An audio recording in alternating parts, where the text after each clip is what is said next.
تو یقیناً یہ بشارتیں تم بھی سمیٹ سکتے ہو، جنت کے فائدے تمہیں بھی حاصل ہو سکتے ہیں۔ تو قیامت کے دن مال کام نہ آئے گا، بلکہ اگر مال کا حق ادا نہ کیا تو یہ الٹا آپ کی تکلیف اور اذیت اور عذاب کا سبب بنے گا۔ اولاد بھی کام نہ آئے گی، اگر اولاد کی تربیت میں آپ نے غفلت کا مظاہرہ کیا یہ بھی کام نہ آئے گی، بلکہ بعض اوقات آپ کے لیے اذیت اور نقصان کا باعث ہوگی۔ اور اگر اولاد کی تربیت پر توجہ دی تو یقیناً قیامت کے دن یہ تربیت آپ کے کام آئے گی۔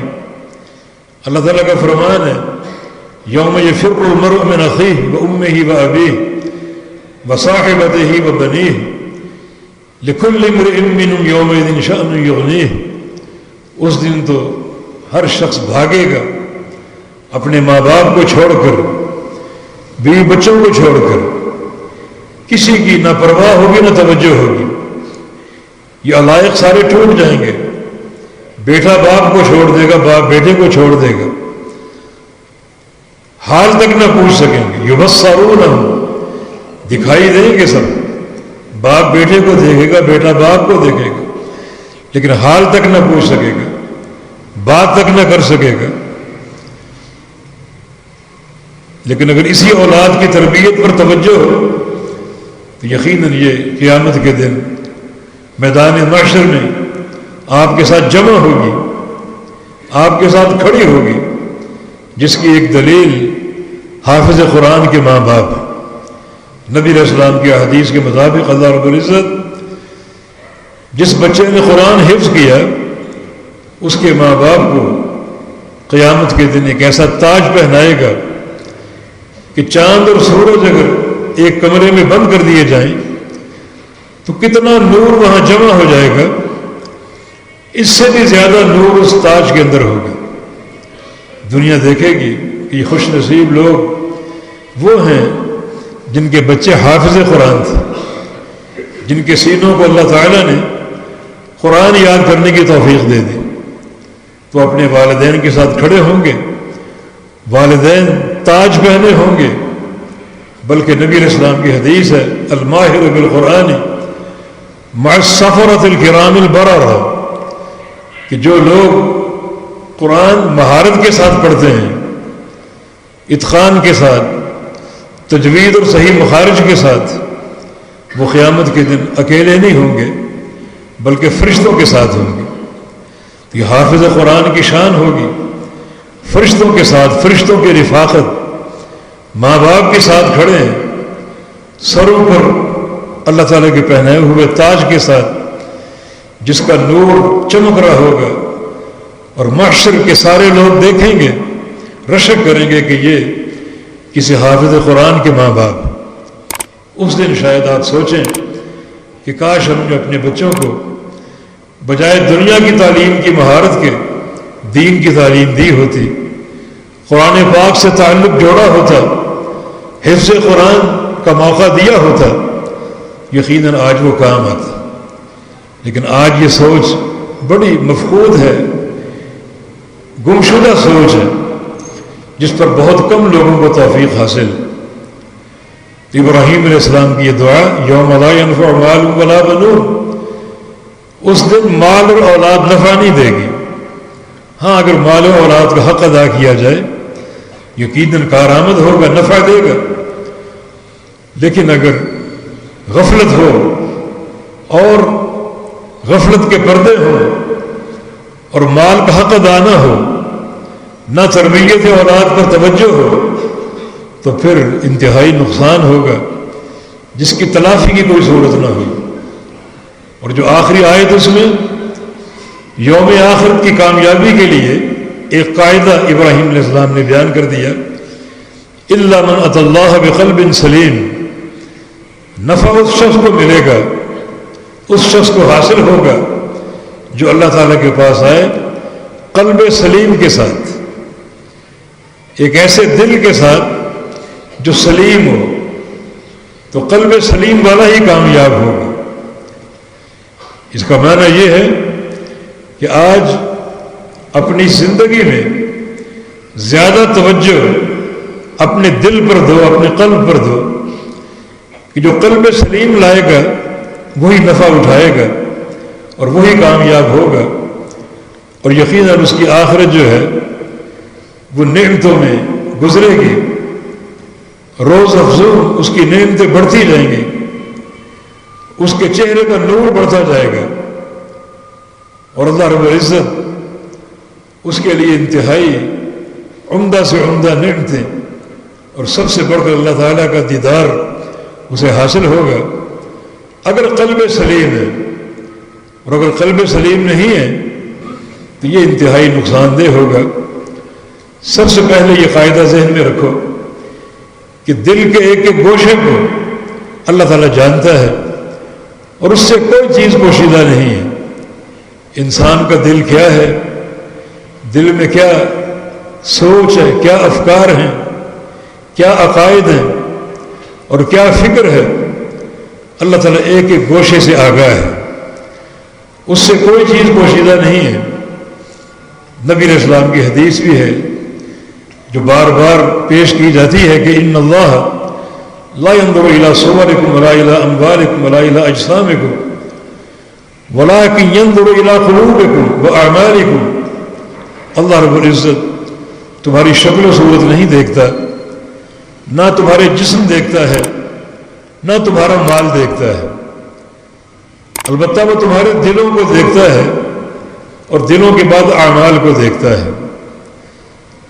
تو کامیابی قلب سلیم کے لیے ہے جس کا دل واقعی سلیم ہو۔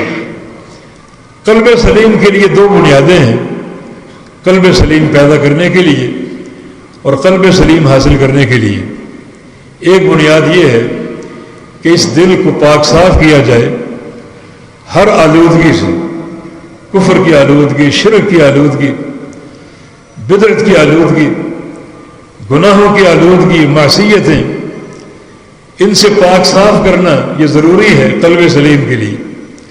بلکہ یہ پہلا مرحلہ ہے کہ ہمارا قلب سلیم ہو جائے، کہ ہر قسم کی گندگی سے، نجاست اور غلاظت سے اس کو پاک صاف کیا جائے۔ یاد رکھو جس قدر گناہ بھیانک ہوگا اسی قدر دل کا زنگ اور دل کی سیاہی بڑھتی ہوئی نظر آئے گی، اور یہ زنگ اور سیاہی جو ہے بعض اوقات پورے دل کو ڈھانپ لیتی ہے، اور وہ اللہ تعالیٰ کی مہر بن جاتی ہے۔ پھر اس دل میں کبھی نیکی اور ہدایت داخل نہیں ہو سکتی۔ وَاعْلَمُوا أَنَّ اللَّهَ يَحُولُ بَيْنَ الْمَرْءِ وَقَلْبِهِ، اچھی طرح جان لو کہ اللہ رب العزت انسان اور اس کے دل کے درمیان حائل ہو جاتا ہے، ایسا حائل ہوتا ہے کہ اس دل میں پھر نیکی کی توفیق داخل ہی نہیں ہونے دیتا۔ وہ انسان ایسا بدبخت ہو جاتا ہے، دنیا اس کو سمجھا سمجھا کے تھک جاتی ہے، مگر وہ نصیحت قبول نہیں کرتا۔ در حقیقت اللہ تعالیٰ کی مہر لگ چکی ہے، اللہ تعالیٰ نے اس کے دل کو زنگ آلود کر دیا، سیاہ کر دیا، اب وہ قبول حق کے لیے مستعد نہیں ہے۔ یہ انتہائی نقصان دہ حقیقت ہے اور افسوسناک صورت حال۔ تو اللہ تعالیٰ حائل ہو جاتا، آڑ بن جاتا ہے۔ جب وہ آڑ بن جائے تو کوئی ایک ذرہ کے برابر نیکی بھی اس کے دل میں داخل نہیں کر پاتا، اور نہ اس کو ہدایت کی توفیق ملتی ہے، اللہ اس کے دل کو بند کر دیتا ہے۔ تو قلب سلیم نہ رہا، ضروری ہے کہ اس دل کو پاک صاف کرو، ان تمام سیاہیوں سے، کالکوں سے، ہر قسم کے زنگ سے۔ جب یہ پاک صاف ہوگا تو تب قلب سلیم بنے گا۔ یہ قلب سلیم کی ایک بنیاد ہے۔ نبی علیہ السلام کی حدیث ہے اذا اذنب ابن آدم نکت فی قلبہ نکتۃ سوداء، انسان جب گناہ کرتا ہے تو اس کے دل میں ایک سیاہ نشان لگا دیا جاتا ہے، اور میں نے عرض کیا کہ وہ گناہ معصیت کے بقدر، وہ سیاہ نقطہ جو ہے وہ گناہ کے بقدر، گناہ اگر بڑا بھاری اور ثقیل ہوگا تو نقطہ اسی قدر پھیلا ہوا اور گہرا ہوگا، جیسے کفر ہے، شرک ہے، بدعت ہے، یہ بڑے بھیانک گناہ ہیں۔ ان گناہوں کے مرتکب انسان کے دل میں بڑا گہرا سیاہ نشان پڑ جاتا ہے، باقی معصیتیں بھی انسان کے دل کی سیاہی کا سبب بنتی ہیں، لیکن فرمایا کہ ان استغفر تاب، اگر وہ بندہ توبہ اور استغفار کر لے تو ثقل قلبہ، اس کے دل کو پالش کر دیا جاتا ہے، چمکدار بنا دیا جاتا ہے، اور وہ پہلے سے اجلا ہو جاتا ہے کہ یہ بندہ وہ ہے جس نے گناہ کیا اور جسے معلوم تھا کہ اس گناہ کو بخشنے والا ایک رب کریم ہے، اسی سے اس نے استغفار کیا، توبہ کی، تو اللہ تعالیٰ خوش ہو کر اس کے دل کو اور اجلا کر دیتا ہے اور چمکدار بنا دیتا ہے، اور اس قلب کا قلب سلیم ہونا اور بڑھ جاتا ہے، اس کے مواقع مزید پیدا ہو جاتے ہیں۔ یہ قلب سلیم ہے، اجلا دل ہے، مصفہ اور مجلہ دل ہے، چمکدار دل ہے۔ یہ گناہوں کی آلودگی سے پاک صاف کرنا یہ ضروری ہے۔ پھر ساتھ ساتھ یاد رکھو بہت سے ایسے گناہ ہیں جن کا تعلق انسان کے دل سے ہے، حسد ہے، تکبر ہے، بدگمانیاں ہیں، بخل ہے، ریاکاری ہے، بے شمار گناہ ہیں جو اندر سے اٹھتے ہیں اور دل کو سیاہ کر دیتے ہیں۔ تو ہر انسان اپنے آپ کو چیک کرے، محاسبہ کرے کہ اس کا قلب سلیم ہے یا نہیں۔ آپ کے دل میں کیا چھپا ہے وہ آپ ہی جانتے ہیں، دوسرا کوئی انسان نہیں جانتا۔ تو اخروی حساب کے لیے قلب کا قلب سلیم ہونا ضروری ہے۔ یہ سوچنے کا موقع آج ہے کہ اس دل میں حسد تو نہیں ہے، کسی پر بغض تو نہیں ہے، رنجش یا ناراضگی تو نہیں ہے بغیر وجہ کے، تکبر تو نہیں ہے، ریاکاری تو نہیں ہے، کسی بھائی کو نقصان پہنچانے کی نیت تو نہیں ہے۔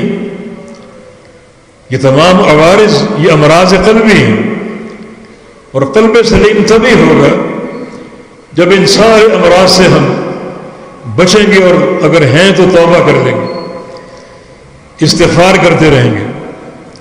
یہ قلب سلیم کی ایک بنیاد ہے، گناہوں سے پاک صاف کرنا، تطہیر۔ اور قلب سلیم کی دوسری بنیاد جو ہے اسے منور کرنا نیکیوں سے، نیکیوں کی کثرت سے دل کو روشن کر دینا اور منور کر دینا۔ یہ دو بنیادیں ہیں۔ پہلی بنیاد کو تخلیہ بولتے ہیں، دل کو خالی کرنا گناہوں سے اور معصیتوں سے، ایسے امور سے جو اللہ تعالیٰ کی ناراضگی پر منتج ہوتے ہیں۔ دوسری بنیاد تحلیہ، یہ تحلیہ حلی سے، زیور کے معنی میں، یعنی دل کو زیور سے بھر دینا، اعمال کے زیور سے، نیکیوں کے زیور سے، عمل صالح کے نور سے وہ سارے اعمال اختیار کرنا جو واقعتاً دل کو مجلہ اور مصفہ کر دیتے ہیں اور اس کی چمک دمک بڑھا دیتے ہیں۔ یہ قلب سلیم ہو گیا۔ یہ پہلی محنت آپ کی گناہوں سے پاک صاف ہونے کی اور اپنے آپ کو گناہوں سے بچانے کی۔ ہر گناہ پر نظر رکھیں، گہری نظر، اور اگر دل میں وہ گناہ موجود ہیں تو یقیناً گناہوں کو دھونا اور دل کو پاک صاف کرنا بہت ضروری ہے۔ یہ صفائی بہت ضروری ہے۔ پیارے پیغمبر جب نماز شروع کرتے تو اکثر یہ دعا بھی پڑھا کرتے تھے، اللہم باعد بینی و بین خطایایا کما باعدت بین المشرق والمغرب، اللہم نقنی من الخطایا کما ینقی الثوب الابیض من الدنس، اللہم اغسلنی من الخطایا بالماء والثلج والبرد۔ اے اللہ میرے اور میرے گناہوں میں اتنا فاصلہ پیدا کر دے جتنا فاصلہ مشرق اور مغرب کے درمیان ہے۔ اللہم نقنی من الخطایا، یا اللہ مجھے گناہوں سے صاف کر دے، کما ینقی الثوب الابیض من الدنس، جیسے سفید اجلا کپڑا میل کچیل سے صاف کر دیا جاتا ہے، اس قدر وہ دھویا جاتا ہے کہ اس کی میل ختم ہو جاتی ہے اور وہ کپڑا بالکل شفاف ہو جاتا ہے۔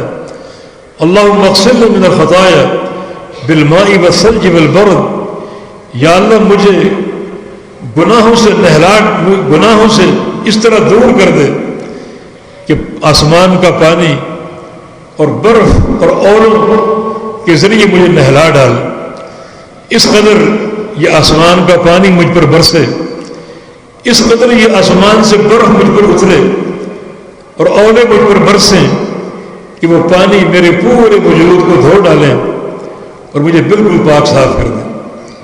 کتنے الہا کے ساتھ اللہ تعالیٰ کے دربار میں یہ دعا مانگی جا رہی ہے کہ یا اللہ مجھے گناہوں سے پاک صاف کر دیں۔ حالانکہ کیا گناہ ہے آپ کی زندگی میں؟ کوئی گناہ نہیں، لیکن پھر بھی ایک خوف، اللہ تعالیٰ کا ڈر۔ جس قدر نیکی زیادہ ہوتی ہے اسی قدر انسان بعض چھوٹے چھوٹے اعمال کو، چھوٹے چھوٹے امور کو گناہ محسوس کرتا ہے۔ اب اور اللہ کے پیغمبر گھر میں ہوں، امہات المومنین سے آپ بات کر رہے ہو تو گھریلو امور پر بات ہوتی ہی ہے، تو ان اوقات میں اللہ کا ذکر نہیں ہوتا، تو جو صالحین ہوتے ہیں جن کا زہد اور تقوی مثالی ہوتا ہے ان پر وہ گھڑی بھی گراں گزرتی ہے کہ اس گھڑی میں ہم نے اللہ کا ذکر کیوں نہیں کیا۔ پیارے پیغمبر محمد مصطفیٰ علیہ السلام جب بیت الخلاء سے باہر نکلتے تو غفرانک کہتے، غفرانک، اے اللہ تیری بخشش چاہتا ہوں۔ تو یہ اس دعا کا کیا محل ہے؟ بیت الخلاء سے نکلتے ہوئے غفرانک آپ نے کیوں کہا؟ کیونکہ جب تک بیت الخلاء میں انسان موجود ہے، بیٹھا ہے، اس وقت تک اللہ کا ذکر نہیں کر سکتا۔ تو یہ بھی ایک گراں مرحلے ہوتے ہیں، ایک گراں وقت ہوتا ہے کہ ان گھڑیوں اللہ کا ذکر کیوں نہیں کر سکا۔ تو غفرانہ کا کہتے ہوئے نکلتے کہ یا اللہ تیری بخشش کا طالب ہوں، تیری بخشش کا طالب ہوں۔ یہ گھڑیاں بھی گراں گزرتی ہیں، حالانکہ ان گھڑیوں میں اللہ کا ذکر نہیں ہوتا، مگر یہ کچھ وقت جو گزارا جاتا ہے اسے بھی ایک بوجھ تصور کیا جاتا ہے۔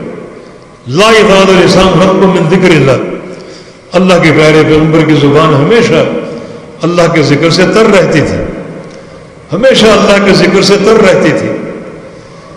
تو یقیناً پیارے پیغمبر محمد مصطفیٰ صلی اللہ علیہ وسلم ان مواقع کو بھی ایک بوجھ تصور کرتے، جن مواقع میں وہ اللہ کا ذکر نہیں کر سکتے، مگر یہ گھڑیاں چونکہ ذکر سے خالی ہیں تو انہیں بھی آپ بھاری محسوس کرتے اور بوجھ محسوس کرتے۔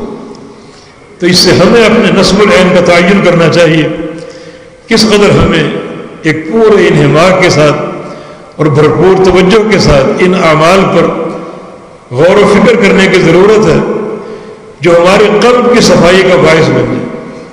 تو معصیتوں سے اس دل کو پاک صاف کرنا، اجلا کرنا، چمکا دینا توبہ اور استغفار کی برکت سے، یہ قلب سلیم کی پہلی بنیاد ہے۔ اور دوسری بنیاد یہ ہے جب دل کو دھو ڈالا ان منفی عوارض سے، ان تمام تلوثات اور ملاوٹوں سے، تو اب اس کو منور کرنے کی ضرورت، روشن کرنے کی ضرورت ہے۔ اور اب ضرورت ہے کہ اس دل کو اللہ کے نور سے بھرا جائے، ذکر کے نور سے، تلاوت قرآن کے نور سے۔ الا بذکر اللہ تطمئن القلوب، خبردار اللہ کے ذکر سے دلوں کو اطمینان ملتا ہے اور قلوب مطمئنہ بن جاتے ہیں، ایسے آسودہ جو اللہ کا ذکر کر کے ایک انتہائی آسودگی پر قائم ہو جاتے ہیں۔ جیسے ایک انسان بھوکا ہو تو بے قرار ہوتا ہے، کھانا کھا لے تو اس کو آسودگی مل جاتی ہے، راحت مل جاتی ہے۔ اس طرح ذکر کے بغیر انسان کی روح تڑپتی رہتی ہے، اور اگر وہ اللہ کا ذکر کر لے تو روح سیراب ہو جاتی ہے اور یہ قلب مطمئن بن جاتا ہے، جو اللہ کے ذکر کی برکت سے ہے۔ تلاوت قرآن کی برکت سے بھی اللہ کے پیارے پیغمبر کی دعا تھی، اللہم انی اسألک بکل اسم ہوا لک سمیت بہ نفسک او انزلتہ فی کتابک او علمتہ احد من خلقک اب استأثرت بہ فی علم الغیب عندک ان تجعل القرآن ربیع قلبی ونور صدری وجلاء حزنی وذہاب ہمی وغمی۔ مسند احمد کی حدیث ہے کہ اے اللہ میں تجھے تیرے سارے ناموں کا واسطہ دیتا ہوں، سارے ناموں کا واسطہ دے کر میری طلب کیا ہے، میری حاجت کیا ہے؟ دنیا کا مال نہیں ہے، دنیا کی تفنگری نہیں ہے، یا کثرت مال و اولاد نہیں ہے، بلکہ میری حاجت یہ ہے کہ تو میرے اس قرآن کو میرے دل کے لیے موسم بہار کی بارش بنا دے، قرآن میرے دل پر اس طرح برسے جیسے زمین خشک ہوتی ہے اور موسم بہار کی بارش کی چند قطرے اس زمین کو شاداب کر دیتے ہیں اور زمین ہریالی اور شادابی کا نمونہ پیش کرتی ہے. یہ کیفیت اس قرآن کے ذریعے میرے دل کو حاصل ہو جائے اور میرے دل کی زمین قرآن کے نور سے لہلہا اٹھے، شاداب اور منور اور معطر ہو جائے. وہ نور صدر، اسی قرآن کو میرے سینے کا نور بنا دے، سینہ کھل جائے، ایسا نور پیدا ہو جائے کہ وہ نور اس سینے سے سارے اعضاء کی طرف منتقل ہو، کیونکہ یہ سینہ اور دل جو ہے انسان کا سب سے اشرف اور سب سے اعلیٰ عضو اور حصہ ہے. سارے جسم کے اعضاء کی قیادت انسان کے دل کے پاس ہے اور سارے احکام دل کی طرف سے صادر ہوتے ہیں. اگر دل میں اللہ تعالیٰ کا نور ہوگا، اس کے علم کا نور ہوگا اور تلاوت قرآن کا نور ہوگا، ذکر اللہ کا نور ہوگا، تو یہ نور سارے اعضاء کی طرف جائے گا، کانوں کی طرف، آنکھوں کی طرف، زبان کی طرف، ہاتھوں اور پاؤں کی طرف یہ نور جائے گا اور پھر بندے کے سارے کام اسی نور کے ساتھ ہوں گے. اور اگر یہ دل نور سے خالی ہے بلکہ اس دل میں تاریکی اور اندھیرا ہے، معصیتوں کی ظلمات ہیں، تو پھر سارے اعضاء میں یہی سیاہی منتقل ہوگی جو اللہ تعالیٰ کی نافرمانی ہوگی، اور ایسے بندے کا دل یقیناً قلب سلیم نہیں ہوگا. تو اللہ کی پیارے پیغمبر کی دعا، تو قرآن کو میرے دل کے لیے موسم بہار کی بارش بنا دے اور قرآن کو میرے سینے کے لیے نور بنا دے اور قرآن پاک ہی کو میرے سارے دکھوں کا، پریشانیوں کا ازالہ اور مزالہ بنا دے. جو بھی دنیا کے دکھ درد ہیں، وہ مالی ہوں یا اس کا تعلق اولاد سے ہو یا اس کا تعلق کسی بھی شعبہ ہے زندگی سے ہو، ان تمام دکھوں کے لیے، تمام دردوں کے لیے تو قرآن ہی کو میرے لیے شفا بنا دے اور قرآن ہی کی برکت سے ان سارے امراض کا اور سارے دکھوں کا ازالہ ہو جائے. یعنی قرآن پاک ایک ایسی کتاب ہے جو دنیا اور آخرت کے سارے امور میں ایک بندے کے لیے خود کفیل بن سکتی ہے اور ایک بندے کے لیے نجات کا ذریعہ بن سکتی ہے، دنیا کے لیے اور آخرت کے لیے بھی. تو الا من اتى اللہ بقلب سلیم، ہاں وہ بندہ جو اللہ کے پاس قلب سلیم کے ساتھ آئے اور قلب سلیم لے کر آئے وہ کامیاب ہوگا. اور قلب سلیم دو بنیادوں سے پیدا ہوتا ہے. پہلی بنیاد تطہیر اور تحلیہ کی ہے کہ اس کو پاک اور صاف کرو. جیسے اب کپڑے کو دھوتے ہیں، اب وہ اجلا ہو گیا، دھل گیا، چمکدار ہو گیا، اس کے بعد اس کی سجاوٹ اور تحلیہ کی ضرورت ہے کہ اس کو مرتب بھی کرتے ہو، استری بھی کرتے ہو اور زیب تن کر کے خوشبو لگاتے ہو. تو یہ اعمال صالحہ ہیں جس سے دل کا ایک پورا علاج مکمل ہو جائے گا اور انسان کا قلب سلیم ہو جائے گا. ابراہیم علیہ السلام کی یہ دعا بہت زیادہ معانی کے حامل ہے اور بہت کچھ نصیحت کا اس میں پیغام ہے دنیا اور آخرت کے تعلق سے. یقیناً ہمیں یہ بات پلے سے باندھ لینی چاہیے. اخروی فلاح اور نجات جو ہے وہ قلب سلیم کو مرتب ہوگی اور قلب سلیم کی دو بنیادیں آج پیدا کرنا ضروری ہیں. پہلے اس کو دھونا ہے، پاک صاف کرنا ہے ان تمام گناہوں سے جو دل کو ڈھانپ کر اس کو سیاہ کرنے والی ہیں، اور پھر دھو ڈالنے کے بعد اس دل کو سجانا ہے، روشن کرنا ہے، اس کو زیور پہنانا ہے اعمال صالحہ کا، نیکیوں کا، تاکہ یہ دل مجلہ اور مصفہ ہو جائے. اور ان دو بنیادوں سے قلب سلیم حاصل ہوگا اور یہی اخروی نجات کا باعث ہوگا. اللہ تعالیٰ سے دعا ہے کہ اللہ تعالیٰ ہمیں اپنے قلب کی اصلاح کی توفیق عطا فرما دے. یا اللہ یہ قلب سلیم بن جائے، گناہوں سے پاک صاف ہو جائے، نیکیوں کا آئینہ دار بن جائے اور اس قلب اور سینے پر تیرا نور چھا جائے اور پھر سارے کام، سارے عمل اور دنیا کی ساری حرکات اسی نور کی برکت سے انجام پائیں. یہ ہدایت بھی ہے اور کامیابی کا ذخیرہ بھی ہے. اقول قولی ھذا واستغفر اللہ لی ولکم وآخر دعوانا ان الحمد للہ رب العالمین.